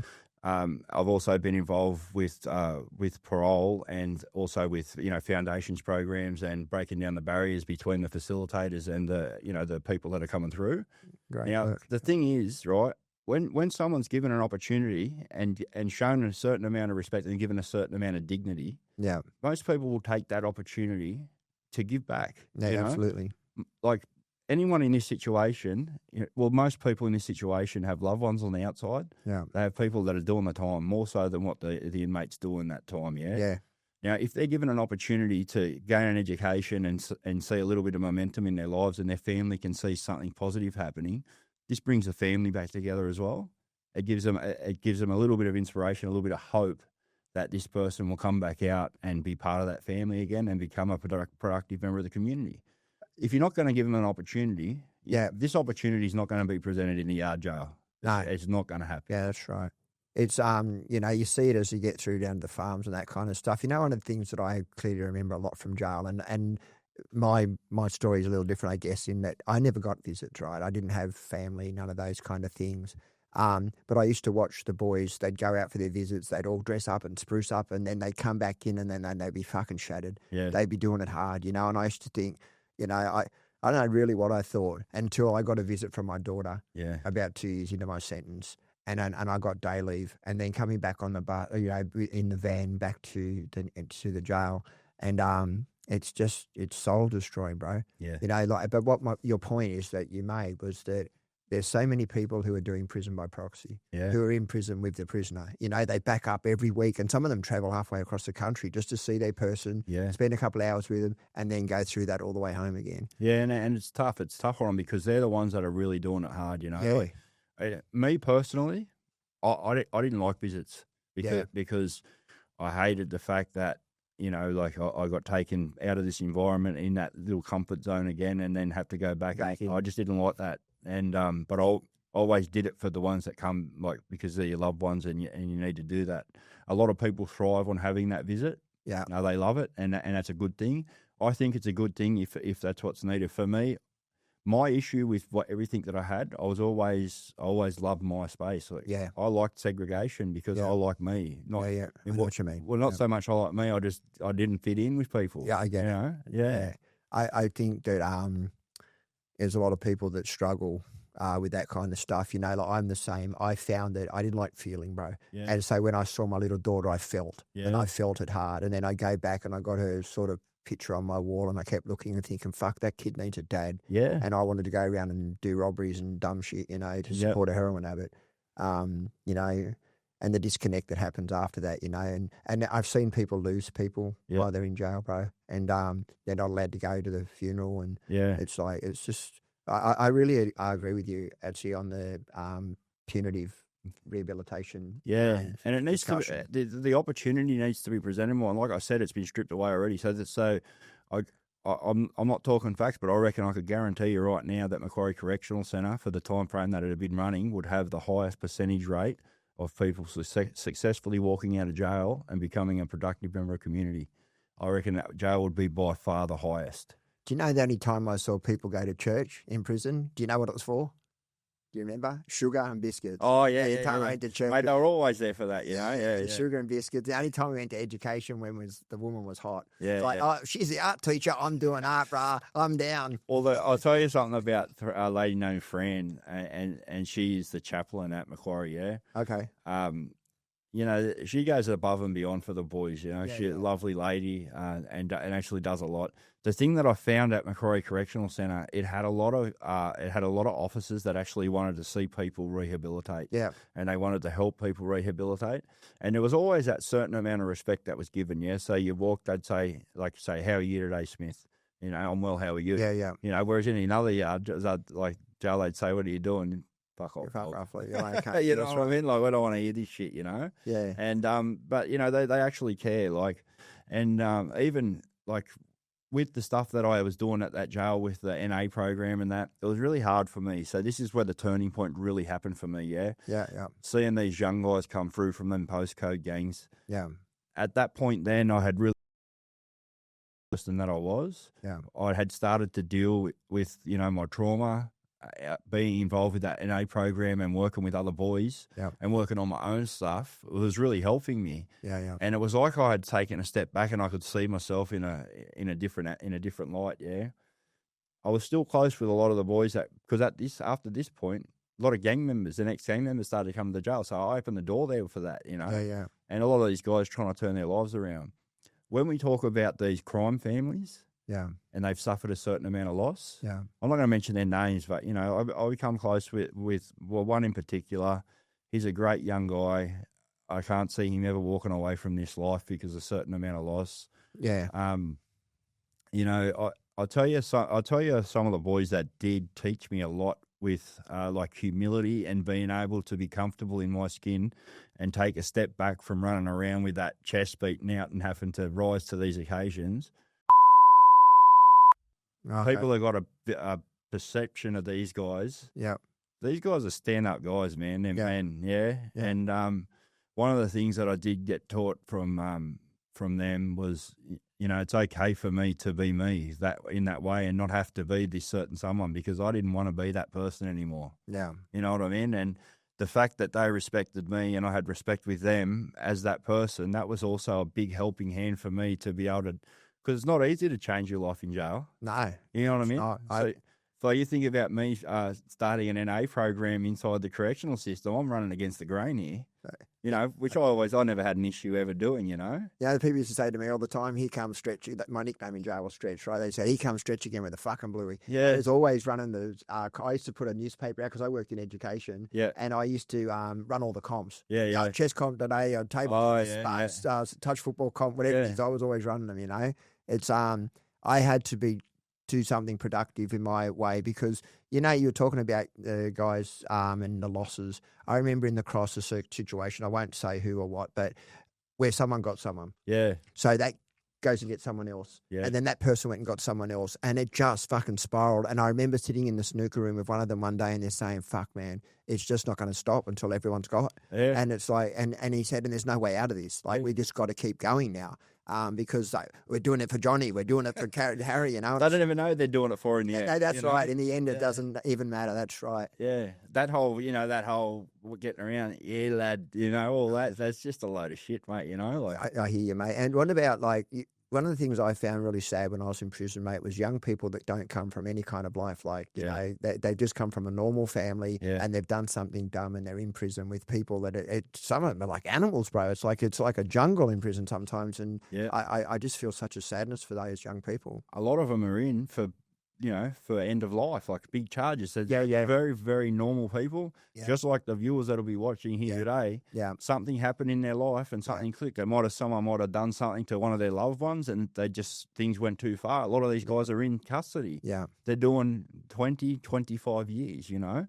Some of these guys that I met in there, very, very normal people, in there for these big charges. These are some of the boys that I got closest to. They're very, very much not normal people. You know, and these are the guys that need the opportunity to work, to get an education so they can get back out to their families when they do. They're going to come out, like you said, with that vendetta. They're going to come out and they're going to want to prove themselves to the community that they are good enough to be back out there and working hard. I think one of my problems with the system, and you'll attest to this, I'm sure, is that you treat us like animals. What do you expect us to be? That's exactly right. Animals, you know, and then what happens is you spend that 4 years almost like an animal, and then you get out of prison and then you've got to try and somehow re-assimilate into society. Yeah. With that, like the very first day I got out of prison, someone wouldn't shake my hand and that turned into a whole thing because of respect, right? Because I've been learned in jail, you know, you disrespect me, that we got to stand up. Yeah. You know? And I think that we're setting people up for failure, bro. 100% it is, 100%. I have noticed the shift in, community corrections with parole and that at the moment, and I hope it's across the board. Yeah. because people need to be given an opportunity. You know, I was given this opportunity. So my parole officer at first, his name's Josh. I swear when I first come out, he thought I was just full of shit, you know. Yeah, like, yeah. here's this guy that's got this history of this, and here he is talking about doing this, this, and this. But I proved it to them very, very quickly, you know, and you know, and they treated me, you know, with, you know, the right amount of dignity and trust after that, you know. Once you learn to walk the walk and not just talk the talk, it's different. You know, interestingly, you know where I spoke 2 weeks ago? At Mount Druitt Parole Office to all the parole officers. And I'm also going to speak at the prison to the workers there. Yeah. I will speak to you about that because I think you would be the perfect man to fit in with me because, you know, you're talking sense. Yeah. You've done a different jail than I did in the sense that I did it in an older day where I was okay to be an individual. I didn't have to align with anybody, you know, and that's very much who I am. I don't align with people. I in that sense, you know, I just never have. And, but I don't know how I would have coped with it in today's, you know, I've got to align with someone else and fight my brother's fight, you know, like. And they all align. They're all aligning now. Yeah. And that's the problem. That's a big problem. And that's another thing that goes along with these yard jails. You know? Yeah. Like, it's like you have to, if you don't move with the times, the same thing's on here on the outside. If you don't move with the times, you get left behind. So it's like all these guys, they're aligning into certain crews. One of the saddest things that I sort of see with culture, you know, you've got all the islanders now splitting into different groups. Oh, okay. You've got all the Kooris splitting into different groups. You know, one of the things that I did see at Macquarie too was they were heavy on culture. So they actually give these guys, and they all stuck together. Yeah. Yeah. So the Koori boys would all stick together. They weren't fighting with each other. They had their NAIDOC day. Yeah. And they also had culture day, right, where they had people coming in. They were teaching them how to do, you know, kangaroo skin carvings or whatever they were doing. Yep. They were doing all sorts of stuff. They built a big yarning circle for them, like a fair income one, you know. Yeah, man. And giving them all the opportunities to understand and learn about their culture, you know. And I think that's a big thing that needs to take place for these guys in jail, for them, rather than get caught up with that gang mentality. And to find their actual identity, 100%. Their proper identity, and to be able to feel comfortable with that identity, you know. But unfortunately, in prison, you know, we have to create an identity or to cope or to survive, you know, the angry man wins kind of mentality. Yeah, that's just like I did my whole life. That epitomises your story, bro. It really does, you know, like trying to fit in, and I'll do it as fucking angry as I need to until people hear me or see me, you know. And but we as young people, we don't know where that leads until we know. I mean, I remember thinking when I got to jail, I finally made it. What the fuck's that? You know, that's the mentality, though. Yeah, it is. I finally made it. You know, like I remember my mate saying to me, "Oh, I knew you'd eventually end here," and I was like, it was an inevitable ending to our story, you know, and but it doesn't have to be that way, right? Not at all, mate. Not at all. And I think that now, if we get more people standing up, absolutely, and standing up in the right way, and telling people that this whole lifestyle is just not even real. No, it's right. You know, this whole life, and it doesn't matter whether, like, you know, I've been through all difference. There's been you know, addiction, the clubs, SA, the lot. Yeah. It doesn't have to be like that. You don't have like this whole gang mentality where you think you're going to be part of something that's tight and you're going to grow and you're going to have all this, you're going to have all that, all the paper's going to be there, you're going to have a beautiful house, beautiful wife, all that sort of stuff. Chances are, if you get involved with this thing, you're going to have none of that. That's right. You know, it's either going to come to an end or you're going to end up in jail, or you're going to end up in a situation that you can't handle, and you won't get any of that stuff, you know? You've lived a colourful life. I've lived a colourful life. And I often think there's a lot of things that we've done that people will never experience. But the more I live a normal life, the more I realise what I've missed out on. Yeah. You know, the simplicity of a normal life, you know, like having family and loved ones and, you know, just travelling around the world or doing those things. I see people do. I mean, people going to Bali like it's fucking going to Adelaide. Yeah. And it's like, you know, I can't do that. I'm a VO, you know, violent offender, same as you. And mate, I've got great respect for your story, mate. I've come from a loving family. Yeah, yeah. You know, like I had a wife that had my back for many, many years. Yeah. 2 beautiful children. Yeah. Where you've come from in that there, I mean, I admire that for you to be able to stand up and be doing what you're doing now. You know, I had that support even when I walked away from everything. I still had that family environment there. Without that, I don't even know if I would have been strong enough to make it. You know. You're right. And look, the problem with that, my childhood, was that I became a victim to myself. I got comfortable in being a victim, Yeah. if that makes sense, and that somewhat stagnates you from having life. You Yeah. know, it pans out in different ways, through anger, through violence, or through victimhood. And I touched all three, and Took none of all them of worked. them. Yeah, it's So let's talk about your life now, bro, because what you're doing now is what impresses me. You know, Yeah. like we just spoke about how there's this, we need people to stand up with the right light. Yeah, that's right. You know, let's start there, because we've got so many guys, and look, I'm going to say this straight out, and I hope you back me on this, is there's so many people on social media who think it's a thing to say, I've been to jail, bro, or, you know, I'm about it, and you want to have a fade? And I'm like, fuck, we're dead, bro. None of us are impressed. We're all laughing at you. We're literally laughing at you, right? It's a very dangerous game. It's a dangerous game, and one they don't know how to play. Yeah. You know, it's the end results. 100%. Supermax. And it doesn't matter. It doesn't matter who you are, what your story is. If you're going to be involved with that and you want to be part of that story, yeah, it's not going to end well. No, that's right. It's not going to end well. It's not going to end in glitter. It is only going to end, one or two ways for you.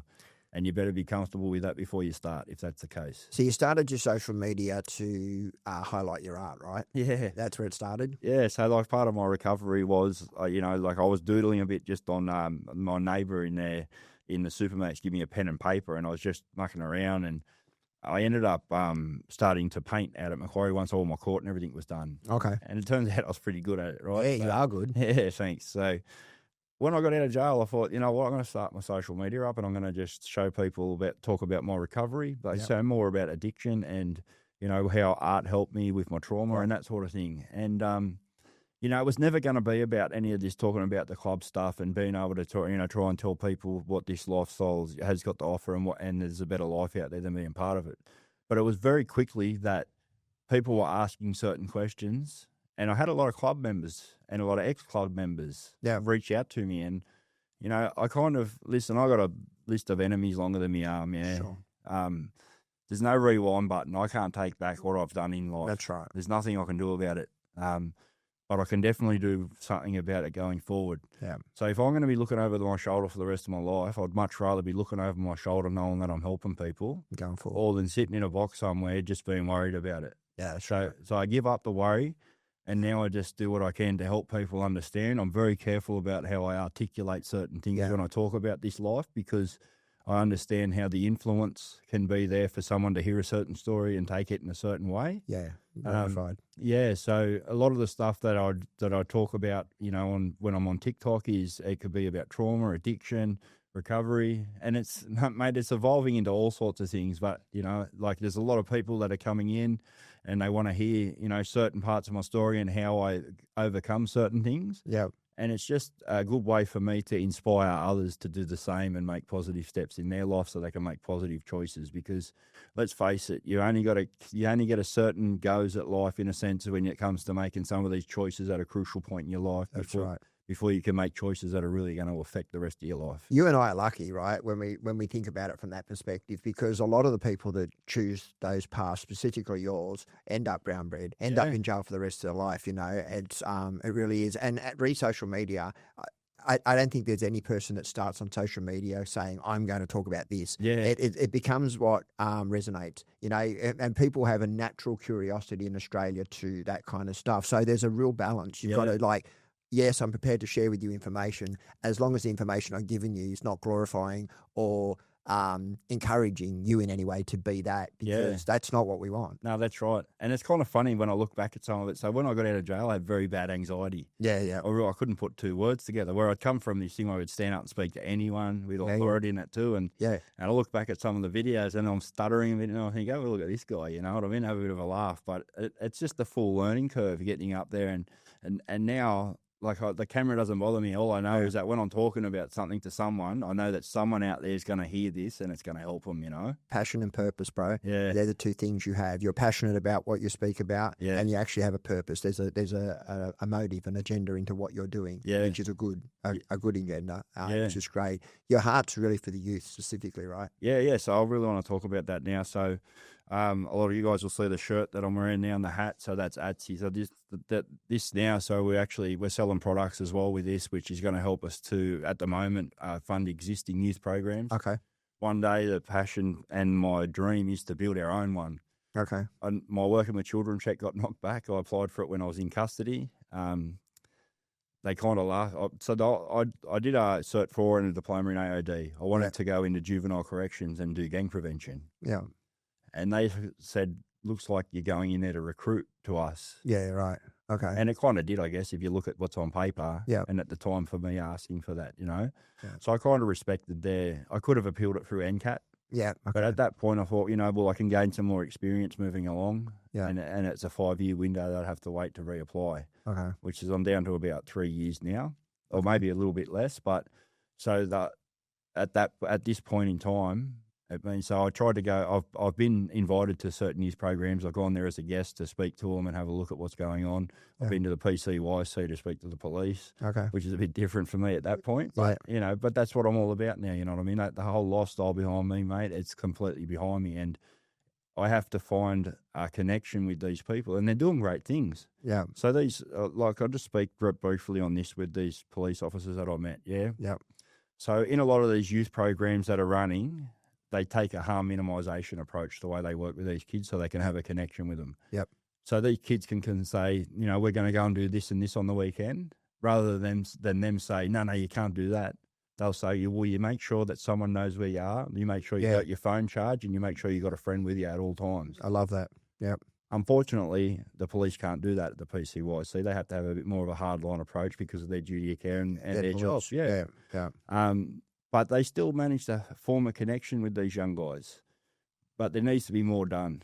So what they're doing at the moment is they're actually getting young guys out of Cobbin and out of juvie, and they'll take them. They'll take them away and they'll take them and do some work in the yard somewhere, and then they'll take them into the gym and do a workout. The whole time they're trying to break down the barriers with them and get them to understand, because, the mentality now of our youth on the street when they see the cops, it's like, here's the dogs they get. They're their enemy. I know that. Yeah. That's how it was, but it shouldn't have to be like that. No, that's right. And, if these kids aren't doing anything wrong, the problem is that, the more one pushes one way, the more the other's got to push the other way. Yeah. So if we can slowly start breaking down these barriers through community events and having people engaged and involved with these guys, maybe they can drive down with their window down and say, hey, boys, how you going? And the guys can go, hey, guys, how are you?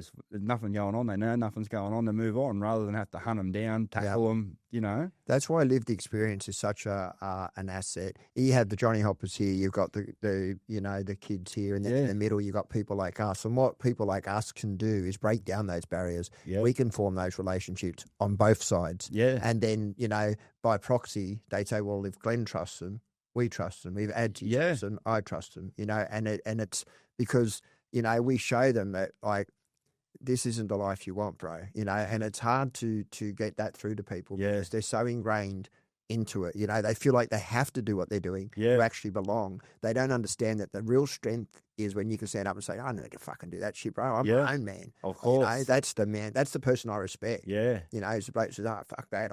I roll me, bro. Well, the problem is that we've got is the same thing that we're on right now, social media. Yeah. It's just people pumping certain things up in a certain way for people to think that something is the way that it is. It's a fucking cancer, bro. It is. And most of the shit, I'll tell you now, most of and this goes for most influencers, they're not even living that life.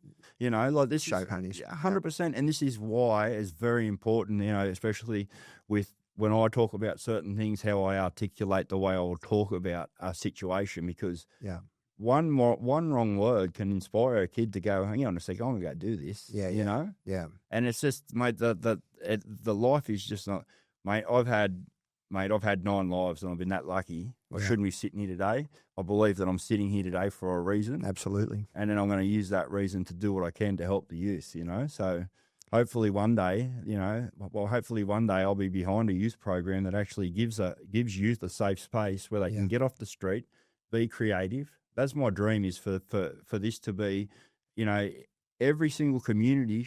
The government should be providing this. Yeah, there should be a community centre where these kids can go, for low income families, even to put their kids in, to go and be creative, go and do art. A lot of these kids are into rapping and that. Yeah, these kids that are getting involved in this.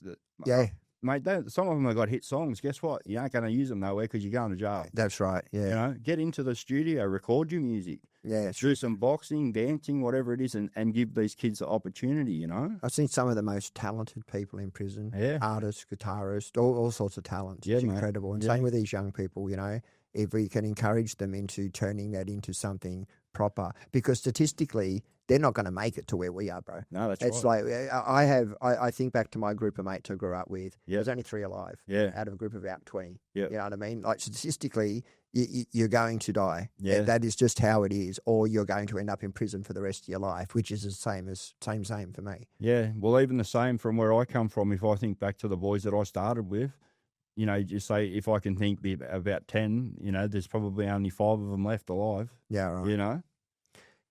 I'm going to take you. I know you don't like war stories, but is there something that you would share that you think that happened in prison that might scare some young person into thinking, wow, I didn't know it was that hectic in prison? Yeah, like, I mean, mate, take any part of it, mate. Yeah. Take any part of it. But, I mean, you walk out into the yard, Yeah. right? You pick any yard. It doesn't matter, any of these yard jails. You walk out into that yard, and you can guarantee that most guys are carrying something right, that can end your life. Yeah. So I'll give you Goulburn, for example. Yeah. Right? I've never been one to want to carry a blade, Yeah.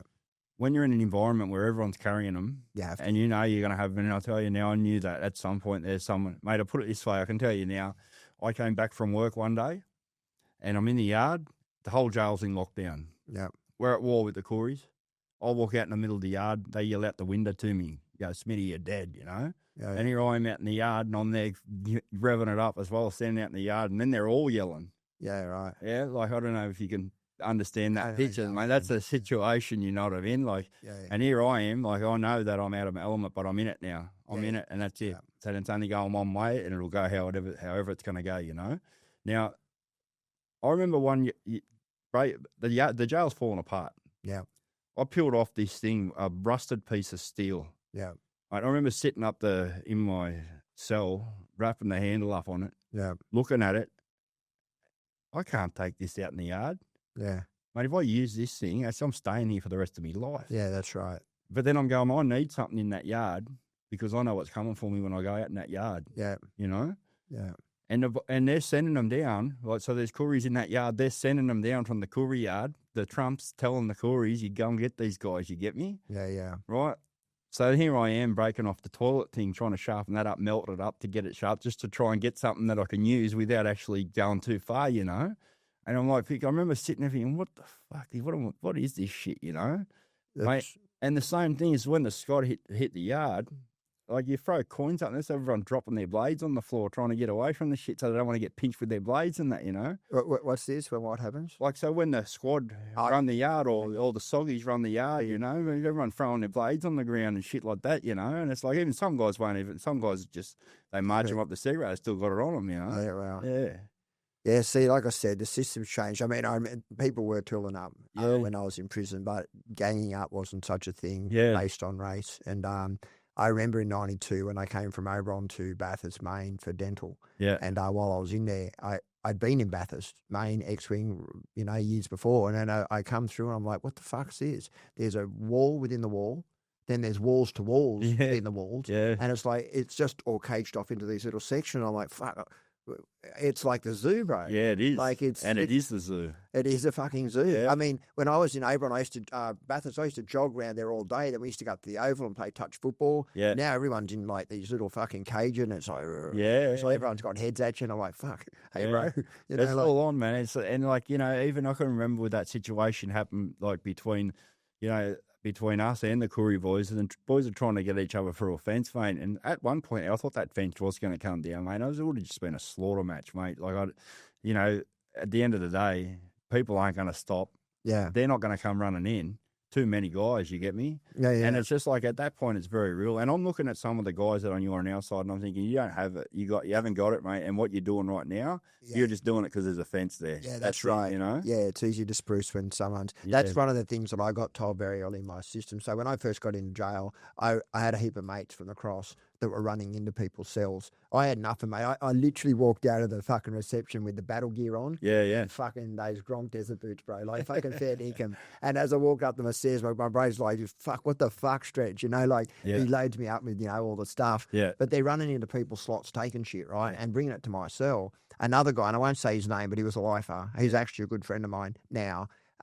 He came up to me, bro. He said, "You're smarter than this." He said, like, seriously, bro. He said, "You run around with them today." He said, "When you get transported to another jail, all the people you've been running in on are going to be in that jail and your mates aren't." That's You right. can't fucking walk solo, bro. Be smart. Yeah. And I did. And it was hard to do, bro, because walking away from your clique puts you on target almost. You know, it's like, well, you don't want to be one of us. Fuck you, you know. But they just ignored me for my next 4 months I was there. I ended up getting Supreme Court bail and till I came back later. But I'm glad you said that because I really want to say this. You know, most of the stuff that people hear about with clubs and gangs and that, it's not between you and another gang. A lot of that violence and the stuff that goes on is internal. Yeah. And I can tell you now, when you're not running in that direction, you'll become a victim very quickly. Yeah, that's right. Yeah, that's we really need to deter young people away from this. You know, they don't see the big picture. Yeah. You know, and it stems, I believe, from a need to belong. Yeah. A need for an identity. You know, and that's what we need to create, Atsy, when we create these kind of programs, is how to give you an identity. An identity is when a man stands up on his own 2 feet and says, "Fuck you, I don't need no gang. I am my own man." And he's heading in a positive direction, and he's got a future, and he's looking for something positive. That's right. This life has so much to offer. There's so many opportunities. This is a lot of young guys. They're all about the paper and they want a name, But there's different ways you can get a name out there. You can get a name by being successful, and it's very easy to be successful these days. Yeah. You know, with social media, the internet, everything. There's different avenues you can take. You can start investing. You can learn. Focus your time on doing something positive and live a positive lifestyle, and give yourself the opportunity to have everything, and give everyone that you love everything that they need. You're not going to be able to give them anything but heartache if you end up in that system, or worse, 6 feet under. And if you're real, you'll have a following on social media that's got substance. Yeah. If you're a dickhead, you'll have a following on media. Yeah. But they're not rooting for you, bro. No. They're just laughing at you, or they're just watching you, waiting for the catastrophe to happen, for the inevitable to happen. Yeah. And I see a lot of that on social media. These guys, like, they're running chaotic. And I'm thinking, God, no, you don't have the following you think you do. You don't have the love you think you do. People are literally watching you, waiting for this to explode. There's a shelf life. There's a shelf life to it, because there's only a certain amount of people that'll be attracted to that.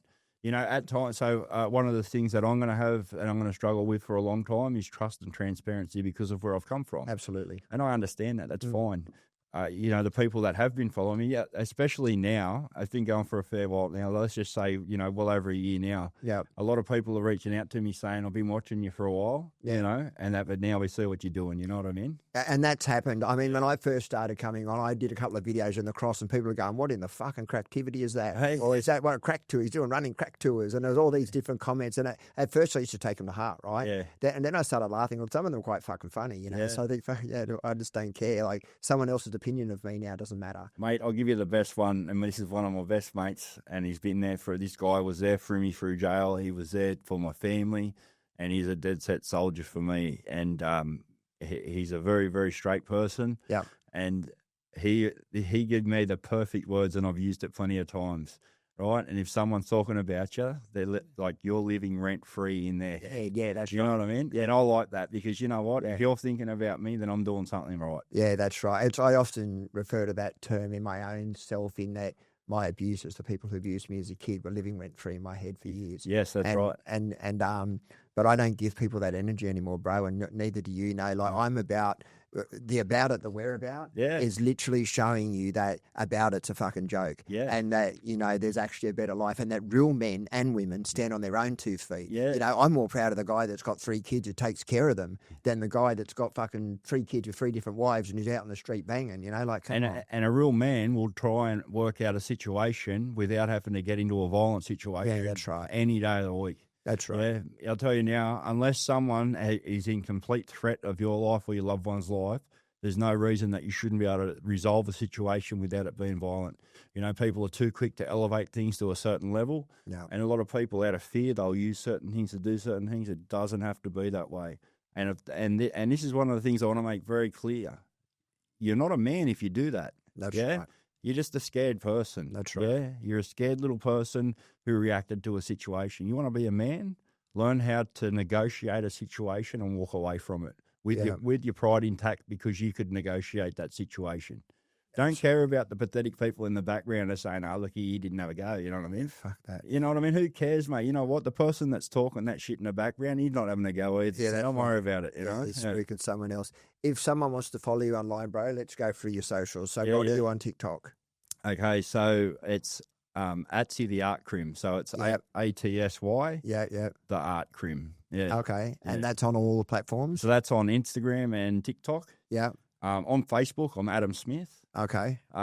So mate, like I had no idea what I was doing when I started social media, so it's all a bit of a mix up. But and then on YouTube, it's Atsy_creations. _creations. All right. Yeah, YouTube's the one. So what's the name of your podcast on YouTube? The smile they gave me. The smile they gave me. I think that metaphor is incredible, bro. Like I really like that because I like that name. It has a meaning. It has substance to it. Yeah, it does. So I'll just break down quickly what it is. So YouTube is where I talk about, like this is really good for families to watch if they got kids that are possibly getting involved with this lifestyle. Yeah. This is good for kids or anyone involved with clubs. You know how many club members have reached out to me to tell me how right I am and how spot on I am with the stuff I talk about. Yeah, okay. So one of my videos is grooming and manipulation in outlaw motorcycle clubs. Okay.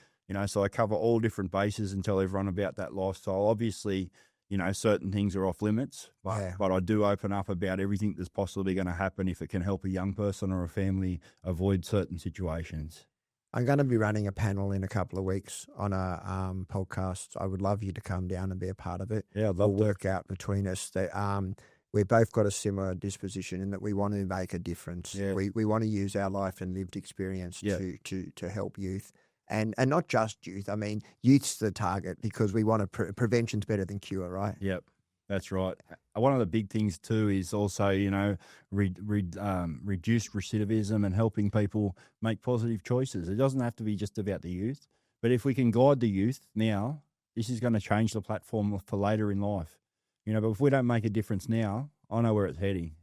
I see so many, so I work on the streets with homeless, as you know, and I see a lot of inmates still walk around in their greens. They get let out. They're literally just dumped out, nowhere to live, and we wonder why the recidivism rate's so high. That's right. And the reason is because it's sometimes easier, and I need to have this conversation, is that it's sometimes easier to be in prison than it is to be on the street, and that's literally my story. Yeah. And you see a few people get institutionalized, right? Yeah, well, I think you're right for many people's stories because, you talk about routine, and comfort of the fact that you're going to get fed, you've got a bed, you know what I mean, and 100 mates, and I mean, if you're the thing is with a lot of people and a lot of people that are in this environment, they're easily led, they're in a situation and they'll run with the grain. So when you run with the grain, it's very easy to just find comfort in, it's your family that's not going to find comfort in it. It's the loved ones that you think don't love you because of the mistakes that you've made. They're looking for an opportunity to get you back in their life. If they're any decent sort of person, which most people are, it's usually all this trauma and that you've caused them over the years is why they have that push.